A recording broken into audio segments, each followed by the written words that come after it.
Hello दोस्तों। तो आपका एक बार फिर से मेरे चैनल पर स्वागत है। तो दोस्तों हम आज के वीडियो में देखने वाले हैं मेन मेथड। मेन मेथड होता क्या है, मेन मेथड लिखते क्या है और मेन मेथड में मॉडिफायर क्या होता है, स्टैटिक क्या होता है, वॉइड क्या होता है, खुद मेन क्या होता है, स्ट्रिंग args क्या होता है, ये सब देखने वाले हैं। और बिना मेन मेथड के प्रोग्राम रन होता है या नहीं होता है, कंपाइल होता है या नहीं होता है, ये सब हम आज के वीडियो में कवर करने वाले हैं। तो दोस्तों शुरू करने से पहले अगर आपने हमारे चैनल को सब्सक्राइब नहीं किया तो सब्सक्राइब कर दें। तो चलिए बिना किसी बात की देरी करते हुए हम शुरू करते हैं। तो दोस्तों आप पढ़ने वाले हैं मेन मेथड। चलिए, तो मेन मेथड क्या होता है दोस्तों, ये छोटी सी मैंने डेफिनेशन लिखी है। तो ये क्या होता है कि whether the class contain main method or not and whether it is properly declare or not this checking are not responsible of the compiler. At runtime, Java is responsible for this. If JVM unable to find the required main method, then we will get runtime exception. Okay तो दोस्तों line का मतलब क्या हुआ है कि अगर अपना कोई प्रोग्राम है उसके अगर मेन मेथड नहीं है तो हमें कंपाइल टाइम पे कोई एरर नहीं आएगा, हम उसे आराम से सेव कर सकते हैं और आराम से कंपाइल कर सकते हैं। ठीक है, पर रन टाइम पे हमें एरर आएगी। ठीक है, क्योंकि ये रन टाइम एरर है। देखो ये यहाँ पे क्लियर कह रहा है, क्या कह रहा है कि whether the class contain main method or not, okay, and whether it is properly declare or not, that this checking are not responsible of the किसकी चेकिंग ने compiler. At run time JVM is responsible for this. If JVM unable to find the required main method, then we will get runtime exception saying। तो क्या बोलेगा ये वाली exception आएगी दोस्तों। Okay, unable error main method not found in class, जो भी हमारी क्लास नेम है वो आ जाएगा यहाँ पे। ठीक है, यहाँ पे क्लास नेम हमारा आएगा दोस्तों। उसके बाद में please define the main method as public static void main, और ये सब कुछ आ जाएगा। ठीक है दोस्तों, ठीक है आगे बढ़ते हैं हम। तो किस प्रकार ये, इस प्रकार मान लो हमने कोई क्लास बनाई है। ठीक है, ये क्लास के अंदर कोई मेन मेथड है क्या? यहाँ no main method, no main method class है जो विदाउट मेन मेथड है। ओके, तो अगर कंपाइल कैसे करते, इस तरीके से कंपाइल करते हैं। अगर आपने मेरा पुराना वीडियो देखा हो कि VS कोड में कैसे कंपाइल करते हैं, तो VS कोड में इस तरीके से कंपाइल करते हैं। जावा सी और हमारी फाइल का नाम लिखते हैं, और उसके बाद रन कैसे करते हैं, जावा और हमारा क्लास का नाम लिखते हैं। तो ये होता है किसके लिए, ये होता है कंपाइल के लिए, और ये होता है किसके लिए, ये होता है रन करने के लिए। तो रन करने पे एरर आएगी। तो चलिए मैं आपको बिना किसी बात की देरी करते हुए आपको बता देता हूँ कैसे करेंगे। तो दोस्तों ये अभी हमारी क्लास है। ठीक है, तो पहले क्लास में ये जो मेन मेथड है इसको हटा देता हूँ। ओके, ये इसको हटा दिए। अभी मेरी क्लास में क्या है, कुछ भी नहीं। अभी सिर्फ एक क्लास जो बनी थी यहाँ टेस्ट नाम की बनी है, यहाँ मैंने टेम्प नाम की बना के रखी है। तो चलो इसको हम कंपाइल करते हैं। तो क्या करेंगे, जावा सी टेम्प डॉट जावा, ये आ गया। इसको इंटर करते हैं। तो दोस्तों क्या देख पा रहे हो आप कि कंपाइल टाइम पे कोई भी एरर नहीं आई है, कंपाइल आसानी से हो गया। ठीक है, अब इसको रन करेंगे। तो रन कैसे करेंगे, जावा और हमारी क्लास का नाम क्या है, टेम्प, तो टेम्प लिख देंगे। ओके, इंटर करेंगे। इंटर करने पे क्या कह रहा है दोस्तों, main method not found in class temp, please define the main method as public static void main. तो जो एरर हमने डिस्कस की थी वही आई है, पर कब आई है, रन टाइम पे आई है। तो चलिए हम आगे बढ़ते हैं। JVM always search for the main method with the following signature. तो JVM हमेशा है ना मेन मेथड को ढूंढता है, पर उसका सिग्नेचर क्या होता है, तो उसका सिग्नेचर क्या होता है, ये होता है क्या, सबसे पहले क्या आता है, पब्लिक आता है, फिर स्टैटिक आता है, फिर वॉइड आता है, फिर मेन आता है। ठीक है, ये हमारा क्या आता है, अपना JVM हमेशा ये इस तरीके से ढूंढता है। ठीक है, जैसे कि अभी हमने मेन मेथड कभी हम यहाँ पे डिक्लेयर करें। ठीक है, अभी तो मेन मेथड नहीं डिक्लेयर करी थी तो आया था। अब कभी हम यहाँ मेन मेथड हम डिक्लेयर करते हैं तो हमारी मेन मेथड है। ठीक है, मेन मेथड अभी कुछ प्रिंट नहीं कर रही है। ठीक है, ये हमारी मेन मेथड है। अब कभी मैं इसको कंपाइल करता हूँ, ये कंपाइल किया, कुछ एक्सेप्शन नहीं क्या, नहीं। अब रन करते हैं, ये रन किया, कुछ एक्सेप्शन नहीं क्या, नहीं है, ये तो सक्सेसफुली रन भी हो गया है। तो हमेशा जो JVM है वो ये वाले सिंटेक्स की मेन मेथड को ढूंढेगा, public static void main, okay, string args। जो मैंने यहाँ स्नैपशॉट में भी और यहाँ मैंने बताया हुआ भी है पीपीटी में भी। आगे बढ़ते हैं। तो पब्लिक क्या होता है दोस्तों, ये जो इसमें है ये पब्लिक क्या होता है, तो पब्लिक होता है to call by JVM from anywhere. तो दोस्तों क्या होता है कि टू कॉल फ्रॉम एनीवेयर मतलब क्या होता है कि एक पब्लिक एक मॉडिफायर होता है कि पब्लिक मतलब इसको एक्सेस कहीं से भी कर सकते हैं। ओके, इसको एक्सेस कहीं से भी कर सकते हैं, इसलिए पब्लिक मॉडिफायर होता है। ये क्या होता है, एक मॉडिफायर होता है। अभी सिर्फ ये याद रखो कि पब्लिक क्यों लगाते हैं कि ये जेवीएम है, इसको कॉल कहीं से भी कर पाए, इसलिए हम पब्लिक यूज़ करते हैं। ओके, तो ये अभी हम पब्लिक प्राइवेट प्रोटेक्टेड डिफॉल्ट ये मॉडिफायर हम और भी डीप में पढ़ने वाले, पर अभी के लिए याद रखो कि मेन मेथड के अंदर पब्लिक क्या होता है कि जेवीएम उसको कहीं से भी एक्सेस कर पाए। ठीक है। स्टैटिक क्या होता है, तो दोस्तों मैंने आपको पहले भी जब मैंने आपको स्टैटिक और नॉन स्टैटिक वेरिएबल पढ़ाया था उसमें भी बताया था और अभी भी बता रहा हूँ। स्टैटिक क्या होता है कि स्टैटिक को हम डायरेक्ट यूज़ कर सकते हैं बिना ऑब्जेक्ट के। तो क्या लिखा है, without existing object also JVM has to call this method. तो कभी भी ये मेथड को कॉल करने के लिए हमें ऑब्जेक्ट बनाने की ज़रूरत नहीं पड़ेगी, डायरेक्ट हम कॉल कर सकते हैं। जेवीएम इसको डायरेक्ट कॉल कर सकता है ना। कभी ये स्टैटिक नहीं होता, कभी ये स्टैटिक नहीं होता तो हम क्या करते, क्लास का ऑब्जेक्ट बनाते उसके बाद एक्सेस करते। पर इसमें ऐसा नहीं है, स्टैटिक है तो हम इसको डायरेक्ट एक्सेस कर सकते हैं। जैसे स्टैटिक वेरिएबल को डायरेक्ट एक्सेस कर सकते थे, वैसे ही जेवीएम स्टैटिक मेथड को डायरेक्ट एक्सेस कर सकता है। वॉइड क्या होता है, वॉइड मतलब हमें कुछ रिटर्न नहीं करना पड़ेगा। तो ये हम रिटर्न टाइप पढ़ेंगे, पर अभी के लिए याद रखो कि जब भी इसका कभी कोई किसी मेथड का रिटर्न टाइप वॉइड होता है तो हमें कुछ रिटर्न नहीं करना पड़ेगा। क्या कह रहा, main method want return anything to JVM. Okay, अगर कुछ इसका रिटर्न टाइप कुछ इंट होता कुछ होता तो हमें कुछ रिटर्न करना पड़ता, तो हम रिटर्न टाइप और भी डिप में पढ़ेंगे। अभी के लिए आप इतना याद रखो कि वॉइड है तो वॉइड का मतलब ये कुछ भी रिटर्न नहीं करेगा। ओके, अब ये क्या होता है, ये जो ये है ये क्या होता है, तो दोस्तों ये होता है कमांड लाइन आर्ग्यूमेंट। तो दोस्तों अभी सिर्फ ये याद रखो कि कमांड लाइन आर्ग्यूमेंट है। इसका अगला टॉपिक हमारा होने वाला है कमांड लाइन आर्ग्यूमेंट। तो कमांड लाइन आर्ग्यूमेंट में वैल्यू किस तरीके से लेते हैं, है ना, और किस तरीके से वैल्यू प्रिंट करवाते हैं, ये सब हम देखने वाले हैं। ये एक अरे होता है कमांड लाइन आर्ग्यूमेंट का जो कमांड क्लाइंट से और टर्मिनल से हमारी वैल्यू लेता है। तो ये हम अगले वीडियो में और भी बढ़िया तरीके से देखने वाले हैं। अभी इतना याद रखो कि पब्लिक क्या होता है कि जेवीएम इसको कहीं से भी एक्सेस कर पाए। स्टैटिक क्या होता है कि बिना ऑब्जेक्ट के जेवीएम इसको कॉल कर पाए। ओके, वॉइड क्या होता है, ये कुछ भी रिटर्न नहीं करेगा। और ये क्या होता है, ये होता है कमांड लाइन आर्ग्यूमेंट होता है। ठीक है, और भी डीप में अब इसको पढ़ने वाले हैं। ठीक है, if we are performing any changes to the above signature then the code won't run and we will get runtime exception saying no such method। तो दोस्तों अगर ये वाली मेथड में हम कुछ भी चेंज करेंगे, मान लो पब्लिक की जगह प्राइवेट कर दिया या स्टैटिक की जगह स्टैटिक हटा दिया, वॉइड की जगह इंट कर दिया, तो हमें कंपाइल टाइम एक्सेप्शन नहीं आएगी, हमें रन टाइम एक्सेप्शन आएगी। और रन टाइम एक्सेप्शन भी क्या आएगी, वो मेथड के अंदर एक्सेप्शन नहीं आएगी। एक्सेप्शन ये आएगी कि उसे मेन मेथड नहीं मिल रही है। हम मेन मेथड का सिग्नेचर चेंज नहीं कर सकते। अगर हमने ये जो सिग्नेचर है ना इसको में अभी अगर हमने कुछ भी चेंज किया, ओके, अगर हमने इसमें कुछ भी चेंज किया तो कंपाइल टाइम कोई एक्सेप्शन नहीं आएगी, रन टाइम एक्सेप्शन आएगी। वो भी कौन सी आएगी, saying run time exception saying no such method exception. कौन सी आएगी, मेन तो नो सच मेथड एक्सेप्शन आएगी। ठीक है, आगे बढ़ते हैं। ठीक है, the following changes are acceptable to the main method. तो हम क्या क्या मेन मेथड के अंदर चेंज कर सकते हैं, तो ये देखते हैं। तो पहला चेंज हम क्या कर सकते हैं, the order of modifier is not important that is instead of public static we can take static public. इसका मतलब क्या है कि ये जो हमारी मेन मेथड है, ये जो मैंने आपको लास्ट में बताया है, ये जो हमारी मेन मेथड है, इसमें पहले हमने पब्लिक लिखा हुआ है, पहले पे ये लिखा है, दूसरे पे स्टैटिक लिखा है। तो इसको हम ऐसा भी लिख सकते हैं, क्या लिख सकते हैं, यहाँ पे स्टैटिक लिख दिया और यहाँ पब्लिक लिख दिया, तो भी कोई फर्क नहीं पड़ेगा। फिर वहाँ यहाँ पे वॉइड आ गया, यहाँ मेन आ गया और यहाँ पे स्ट्रिंग आ गया, तो भी कोई फर्क नहीं पड़ेगा। तो चलिए मैं आपको बता ही देता हूँ। ठीक है, ये मेरा कंपाइलर है, ये मेरा कोड है।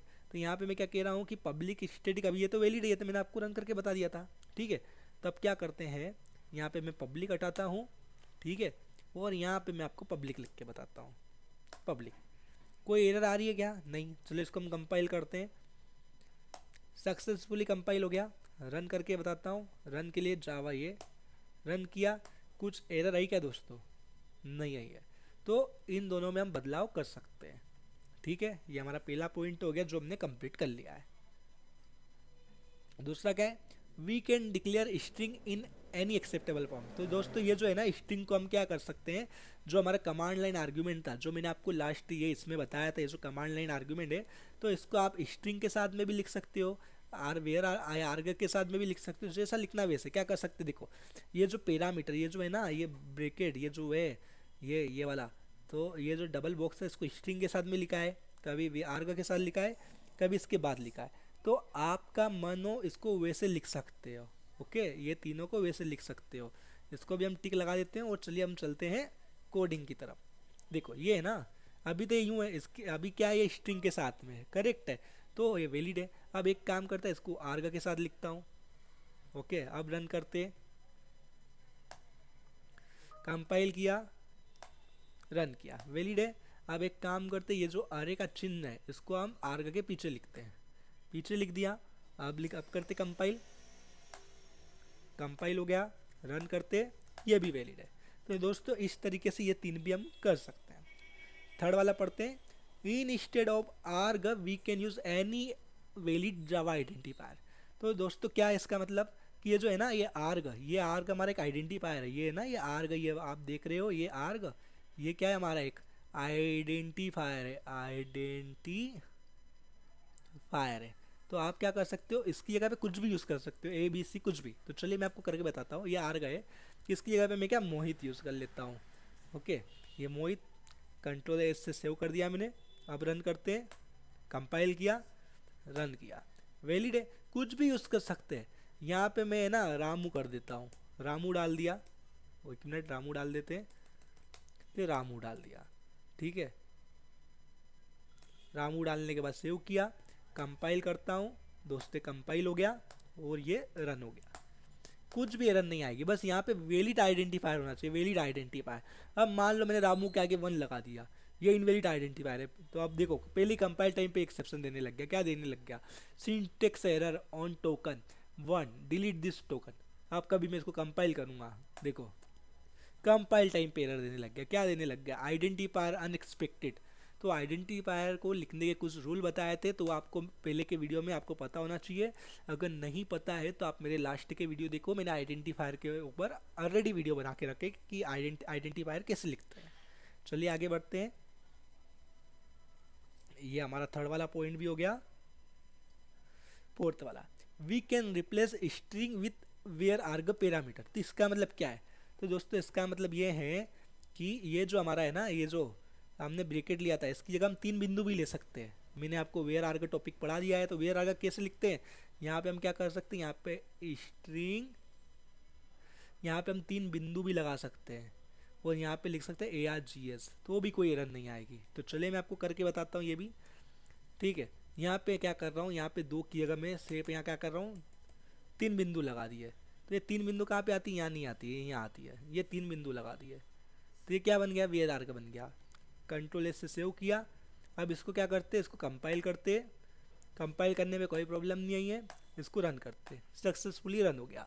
तो इस तरीके से भी हम कर सकते हैं, कोई प्रॉब्लम नहीं है। तो ठीक है, तो दोस्तों ये हमारे क्या हो गया है, हमारे तीनों टॉपिक निपट गए। अगले पेज पे आते हैं हम। तो क्या है कि main method can be declare with the following modifier. तो मेन मेथड के साथ हम कौन कौन से मॉडिफायर ले सकते हैं?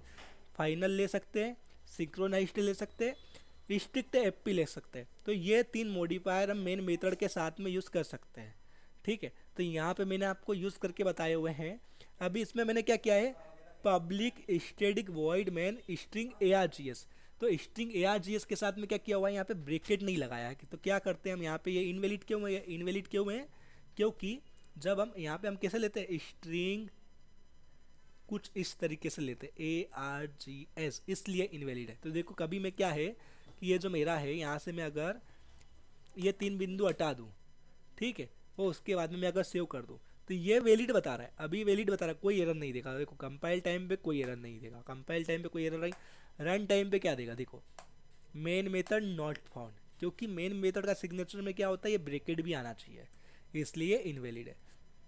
अब सेकंड वाला पढ़ते हैं। सेकंड वाला क्या है, public synchronized final strictfp. तो तीनों हम ले सकते हैं, ये तीनों, ये यहाँ तक तो हमारा वैलिड है, ठीक है।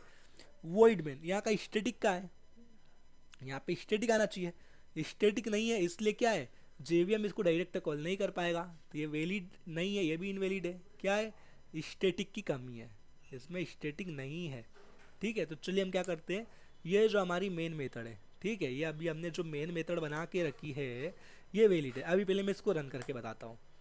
इसको मैंने कंपाइल किया, ठीक है, इसको मैंने रन किया, वैलिड है। कभी मैं यहाँ से क्या करता हूँ, सीधा मैं इसको कॉपी कर लेता हूँ, ये कॉपी तो नहीं हो पाएगा, ठीक है। एक काम करते हैं, हम यहाँ पे लिख ही लेते हैं। क्या कर रही है, पहले हमारा क्या है, पब्लिक है,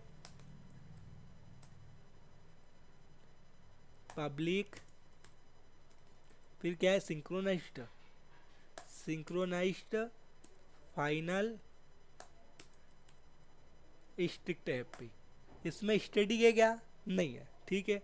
इसको कंपाइल करते हैं, कंपाइल किया तो क्या आ गई, एरर आ गई, क्या आ गई, warning, strictfp as a release 17 are floating point expression are unexpected strictly, it is not required. ये रिक्वायर्ड नहीं है, ये सिर्फ वार्निंग है, एरर नहीं है दोस्तों, ठीक है, ये सिर्फ वार्निंग है, पर ये भी क्या है, इनवैलिड है, ठीक है, पता होना चाहिए। आगे बढ़ते हैं। थर्ड वाला क्या है, पब्लिक स्टैटिक वॉइड मैन, ठीक है, स्ट्रिंग ARGS। तो इसमें क्या दिक्कत है, public static void main string ARGS, इसमें क्या है, तो इसमें इनवैलिड क्यों है, तो ये आपको पता करना पड़ेगा। इसमें इनवैलिड यूँ है दोस्तों कि जो स्ट्रिंग है वो एक क्लास है, और अपन यहाँ पे कैसा है, छोटा अपन ने करके रखा है, तो ये एक प्रॉब्लम है, ठीक है। तो ये भी एक इनवैलिड हो जाएगा हमारा, ठीक है। अब क्या है, पब्लिक स्टैटिक इंट मेन, तो आप इंट नहीं ले सकते, यहाँ पे वॉइड ही होना चाहिए, क्योंकि हम कुछ रिटर्न नहीं करवा सकते। क्या लिखा है, int return type won't be can't tick, ठीक है। यहाँ पे पब्लिक ले लिया है, स्टैटिक, ये तीनों क्या है, ये तीनों कीवर्ड सपोर्ट करता है, ठीक है, ये तीनों कीवर्ड सपोर्ट करता है, स्टैटिक है, वॉइड भी है, मेन भी है, तो ये वाला वैलिड है, इसमें कोई प्रॉब्लम नहीं है। बाकी के सभी ये जो है ना, ऊपर के चार, ये सभी क्या है, ये ऊपर के 4 तक ये सभी इनवैलिड है, ठीक है। तो आगे बढ़ते हैं अब। In which of the above case we will get compile time error. तो अभी हमने देख लिया कि किस में कंपाइल टाइम एरर आएगी, किस में नहीं आएगी। No case in all the above we will get run time exception, okay. सभी में क्या आएगी, क्या है कि in which of the above case we will get compile time error, तो किसी में भी कंपाइल टाइम एरर आएगी क्या, नहीं आएगी। सभी में क्या आएगी, in all the case we will get run time exception, वो भी क्या आएगी, मेन मेथड नॉट फाउंड, ठीक है। अब आगे पढ़ते हैं। Overloading of the main method is possible but JVM always call string argument main method. तो दोस्तों ओवरलोडिंग का कॉन्सेप्ट पढ़ने वाले हैं, फिर भी मैं आपको थोड़ा सा बताता हूँ। ओवरलोडिंग में क्या होता है, सेम क्लास के अंदर 2 सेम मेथड होती है, बस उनके ना पैरामीटर चेंज होते हैं। कैसे, जैसे कोई मेरी एक क्लास है टेस्ट नाम की, ठीक है। अब टेस्ट नाम में क्या है कि एक मेरी पब्लिक स्टैटिक वॉइड मेन नाम की मेथड है, यहाँ पे क्या है, स्ट्रिंग, ठीक है, या पैरामीटर आ गए, ठीक है, यहाँ पे ARGS आ गया, तो ये मेरी मेन मेथड हो गई है, ठीक है। अब अगर मैं एक और बना दूँ, पब्लिक स्टैटिक वॉइड, यहाँ पे मेन का मेन नाम भी सही रखा है, बस मैंने यहाँ पे स्ट्रिंग की क्या लिख दिया, इंट लिख दिया, ARGS। तो ये दोस्तों अलग अलग मेथड हो गए, इसको कहते हैं method overloading. Same name but different argument, ये जो है ना, ये पैरामीटर, इसको डिफरेंट आर्ग्यूमेंट कहते हैं, तो इसको क्या कहेंगे, मेथड ओवरलोडिंग। तो ये हम और भी डीप में पढ़ने वाले हैं, अभी जितना समझ में आए उतना ठीक है। तो overloading of the main method is possible but JVM always call, कौन सा, ये वाला कॉल करेगा, कौन सा, ये वाला जो मैंने पहले नंबर पे बनाया था, ये वाला कॉल करेगा, आर्ग्यूमेंट मेन मेथड ओनली। तो चलिए हम आगे बढ़ते हैं। ये दोस्तों बनाया हुआ है प्रोग्राम, तो चलिए हम इसको रन करते हैं।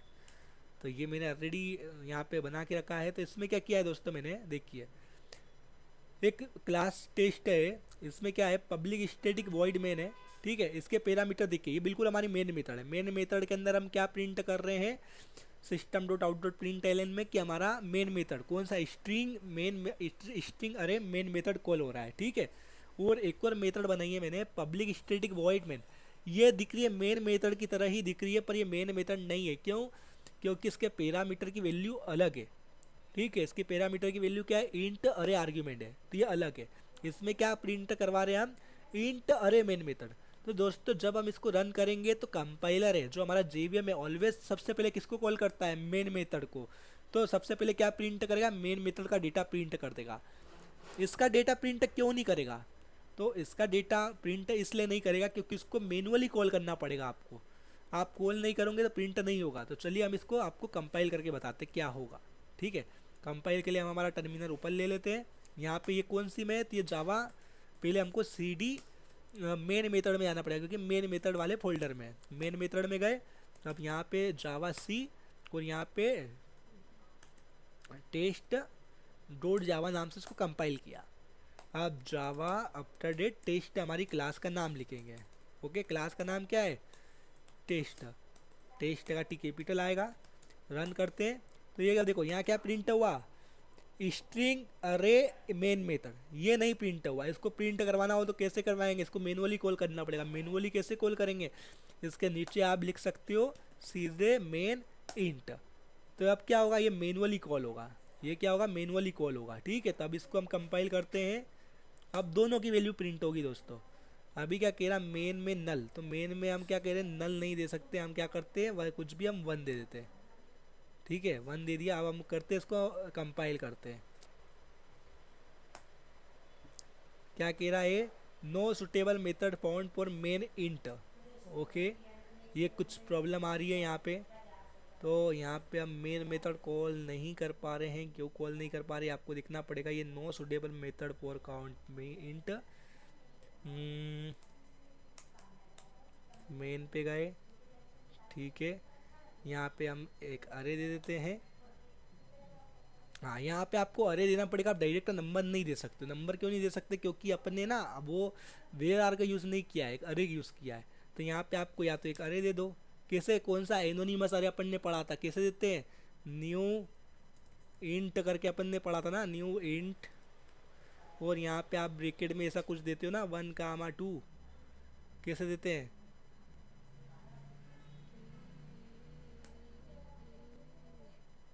ऐसे देते हैं ना। चलिए इसको रन करते हैं। थोड़ा सा सिंटेक्स मैं भी भूल चुका हूँ, पर कोई ना। तो दोस्तों ये कंपाइल हो चुका है। इसको रन करते हैं तो ये देखो दोनों प्रिंट हो गया। तो यहाँ पे हमने यहाँ पे बीच में इसको अरे क्यों दिया? क्योंकि इसकी रिक्वायरमेंट क्या है? अरे है, इसलिए अरे दिया हुआ है। ठीक है, अगर यहाँ पे अरे की जगह सीधा मैं अरे हटा दूँ, ठीक है, ये अरे हटा दिया और कभी आप, तो यहाँ पे क्या करना पड़ेगा? यहाँ पे हमको सीधा अरे नहीं देना पड़ेगा। यहाँ पे हम सीधा नंबर दे सकते हैं। ठीक है, तो यहाँ पे मैं सीधा 1 दे देता हूँ। ठीक है, आप कंपाइल करेंगे कोई प्रॉब्लम नहीं आएगी। ये ऑटोमेटिक कंपाइल हो गया, ये रन हो गया, सब कुछ प्रिंट हो गया। तो ये जो है ना सेकंड वाली मेन मेथड, टोटल मेरा समझाने के पीछे का मोटिव यही है कि ये जो अपनी मेन मेथड है इंटीजर वाली, इसको मैनुअली कॉल करना पड़ेगा। अगर हम इसको कॉल नहीं करेंगे, अब कभी हम कंपाइल करेंगे तो हमारा सिर्फ मेन मेथड कॉल होगा और क्या प्रिंट होगा? स्ट्रिंग अरे मेन मेथड प्रिंट होगा, जो हमारा यहाँ पे प्रिंट हो रहा है। ये दूसरी वाली main method JVM automatically call नहीं करेगा, हमें कॉल करना पड़ेगी। ठीक है दोस्तों, आगे बढ़ते हैं। तो दोस्तों अब यहीं पे हमारा मेन मेथड ख़त्म होता है। अगर किसी को कुछ भी डाउट है तो हमें कमेंट करें, तो हम उसका रिप्लाई करेंगे। और दोस्तों हमारे चैनल को सब्सक्राइब करें, वीडियो को लाइक करें, जिससे हमें और भी जिससे हम और भी मोटिवेट हो पाए और हम वीडियो आपके लिए और भी बढ़िया बना पाए। पीडीएफ बनाने में दोस्तों बहुत टाइम लगता है, सब कुछ वीडियो की प्रिपरेशन करने में टाइम लगता है। तो दोस्तों ऐसे ही हमें लाइक करें और हमारे चैनल को सब्सक्राइब करें और हमें प्यार देते रहिए। चलिए हम मिलते हैं अगले वीडियो में, तब तक के लिए अपना ध्यान रखें, बाय।